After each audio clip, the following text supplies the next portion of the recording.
give you my favorite stat of the 2021 season and one of my favorite stats ever in the NFL. And it's not even a stat. Maybe it's like a factoid or whatever people call it. But I was looking up the Chiefs. I remember at the end of the 2021 season and thinking about Patrick Mahomes and just the fact that we were witnessing someone before their prime already looking like one of the best quarterbacks of all time and how that happens. And the thing that I looked up, I started looking through all the players that he was, targeting, all the guys in the backfield. And what I found was the top 10 offensive producers in 2021, from Mahomes on down to DeMarcus Robinson, had never played for another team. They had all been Chiefs their entire career, from Byron Pringle and Mecole Hardman, Tyreek Hill and Travis Kelce, the backfield, Clyde Edwards-Helaire, Darrell Williams, Derek Gore. Bizarre. And also, I think, somewhat indicative of why Mahomes and that offense clicked so well. That this was a team that was born into a system, an Andy Reid-led system, and everyone knew their roles, essentially, more or less, and that leads to perhaps more efficiency. And then as we started shifting out of that, and we get into 2022, 2023, and we suddenly see Patrick Mahomes not be the dominant fantasy force that he once was. And we wonder why. I mean, 2022, he still dominated. He still had some of those guys, although Tyreek Hill was gone. And maybe that's an anomaly, and maybe it throws this whole idea out the window. But 2023, 2024, he did not throw for as many touchdowns at all. Didn't throw for as many yards. He had a carousel of receivers, whether it was, Kadarius Toney experiment to Sky Moore, and eventually Rashee Rice, and then Xavier Worthy, and Rice gets hurt. And Worthy steps up, but then you've got Hollywood Brown. Hollywood Brown's hurt. They bring back Juju Smith-Schuster. Whatever it is, it's this collection of talent that they keep cycling through without the same consistency that Mahomes had the first few years of his career. And so now we've reached this point, and this is one of the reasons why I invested in him in my draft. And I've mentioned this before on a podcast, and on the Fantasy Football for Winners blog.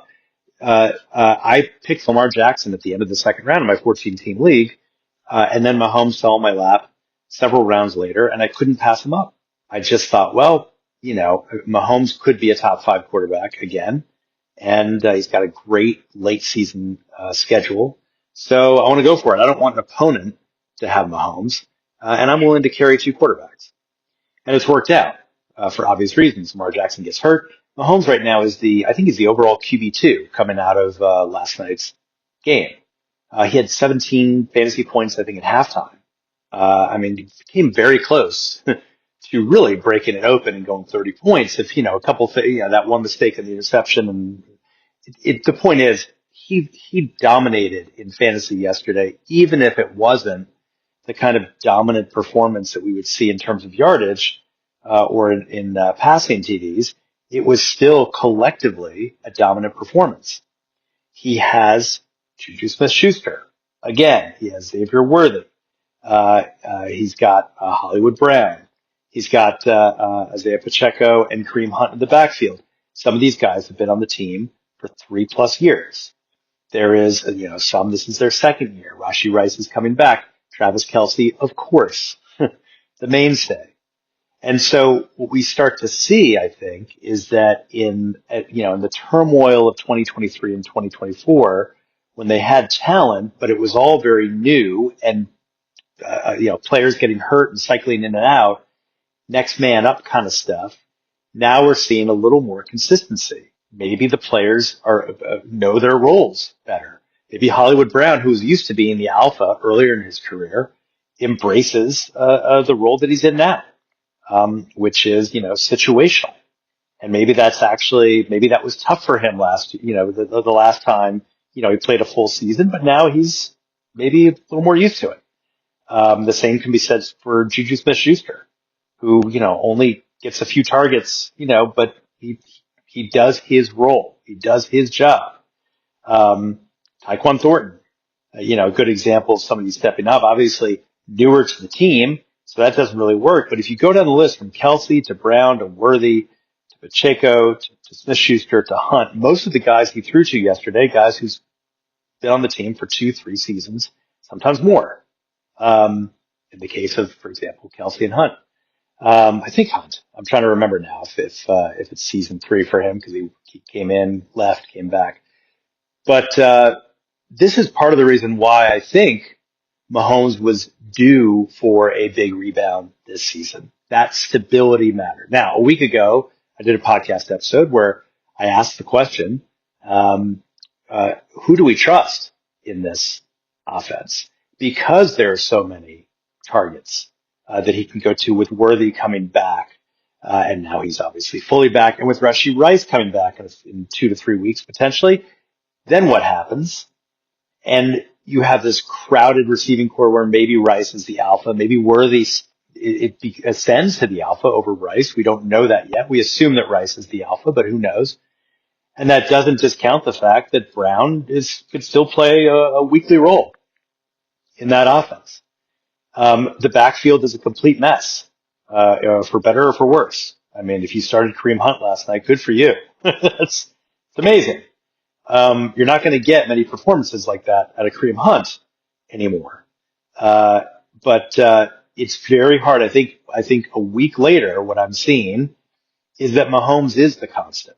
Mahomes is the guy who very well could be elite the rest of the season. And when Rice comes back, he could solidify his eliteness because he has all that talent, all that depth, where if somebody gets hurt, the next man up is easy because the next man up is already actively involved in the offense. And that's really the key, I think, for any successful fantasy quarterback that you have rostered. If you are dependent on one great player, take the Kyler Murray, Marvin Harrison Jr. scenario, even though that connection hasn't been fully formed, if Harrison got hurt and Kyler Murray is, let's say, healthy, who's he throwing to besides Trey McBride? There's no wide receiver. I mean, Michael Wilson's probably not going to step up and be a must-start wide receiver. Kyler Murray would take a hit in terms of his production without having Harrison. There's a lot of teams like that where if you lose the number one, I guarantee you that in a healthy Joe Burrow-led Bengals offense, that if Jamar Chase gets hurt, there is no way that Burrow's ceiling is as high as it would have been if Chase were on the field. Not the case with Patrick Mahomes. What we're seeing with Mahomes is that he can get 25 plus fantasy points even if his top 2 wide receivers are not playing. And again, there's a lot of factors that go into that. I'm taking one slice of it, which is the throwback stat that I love about just the consistency that he had in that offense. And what we're seeing now is the next generation of that consistency. That is why what we're seeing out of Mahomes is not a fluke. It is for real. We know this about him, but he fell under a lot of radars this summer because he wasn't the shiny object that people wanted to see. Jaden Daniels was the shiny object. Another guy, Joe Burrow was the shiny. We're looking at last year's stats instead of, Mahomes is getting all his guys back. It'll take a little while, but he's getting them all back. That matters to a quarterback that needs to rely, that needs to lean on, needs to trust that he is synced up with his receivers. I'm BJ Riddell, Fantasy Football for Winners. Follow me on the blog. Email me anytime. We'll see you tomorrow.